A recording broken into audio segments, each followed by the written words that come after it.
What if the thing that you thought was punishment was actually preparation? What if the pain that you've been trying to make sense of was the very place that God planned to display his glory? We're in John chapter 9 today, and this chapter God used to change my life. For those of you that don't know, 4 years ago, my son Dakota, an only child, moved to heaven at the age of 17, and I thought it was a punishment.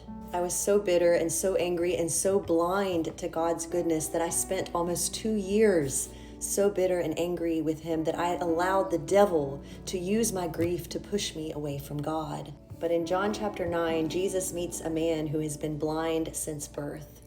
And the disciples ask Jesus in verse 2, they say, "Who sinned, this man or his parents, that he may be born blind?" They assumed that suffering must equal punishment, just like I did, and I'm sure how so many of you think as well. But Jesus completely flips that mindset and says, "Neither hath this man sinned nor his parents, but that the works of God could be revealed in him." And then Jesus heals the man, and suddenly the blind man can see. And instead of celebrating, the religious leaders start interrogating him. They don't care that a lifelong miracle just happened. They care that Jesus did it on the Sabbath.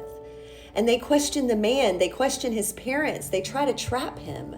But the man keeps saying, "All I know is this, I was blind and now I see." Eventually he gets kicked out of the synagogue for refusing to deny Jesus. And Jesus goes and finds him. He reveals himself as the Son of Man, and the man believes. And then Jesus makes this powerful statement, "I came into this world so that the blind will see, and those who see will become blind." In other words, the humble receive sight, but the proud remain blind. John chapter 9, verses 2 through 3 are the verses that God used to change everything for me. For a long time, I believed that my loss was punishment. I believed God was angry, and I believed that I deserved it. But God showed me through this passage that not all suffering is punishment. Some suffering is a platform. Some pain becomes a place where God displays his power, his presence, his comfort, and his glory. And in a very real way, I was blind. Blind to who God still was, blind to his nearness, blind to his purpose, until he made me see. And here's the truth.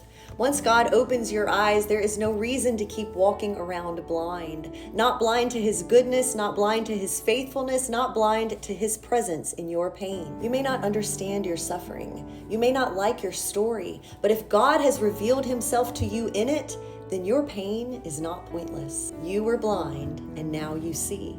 And when God makes you see, nothing can convince you otherwise. I love y'all so much, but not more than God does.